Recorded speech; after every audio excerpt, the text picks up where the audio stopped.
Cool, so we're just looking at passing technique here. I've got a theory around hand placement at the end of the pass. You see Aaron Smith here, as he releases the ball, his hand is coming up and almost under rotating, not to the extent that my pass does. I think mine's exaggerated, but here you can see it reasonably clearly that as his hand comes up, he's releasing the ball out and he's flicking it with what to me looks like his last two fingers.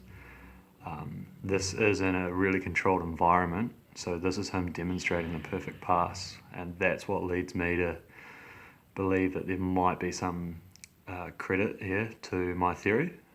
Here we just see the last try. I really like this try. The pass here that you see from Aaron Cruden has a similar result, and it will play in slow motion in a second. So Aaron Smith's ball off the ground is similar to the one that we just saw, and then Aaron Cruden's one looks to me like he's also bringing his hand up at the end of it. So yeah, just bang, bang. So, fuck, I'll cut that too. But if we look here, I mean the catch and carry is pretty uniform, but as he releases, it does look like to me he's flicking his hand out at the end. There's a few demonstrations here. This is an Australian Sevens player with his hand coming out, and then we've got a few more bits of footage from the Sevens. So we've got Samoa here, and it looks to me like all three of these passes are similar. That second to last one looks about half and half from what we've been talking about. And that one there, that one, second to last one there, looks like it's half and half. This is Chris Brown, the USA Sevens assistant coach, talking us through, to him, a perfect pass technique. I'm not sure about it, what he's doing here with his feet. He doesn't seem very stable, so it must be a demonstration. But it pretty clearly illustrates that hand coming up at the end. Cool, so I've got a guy here from a YouTube channel. It looks like he does his skills coaching online a fair bit.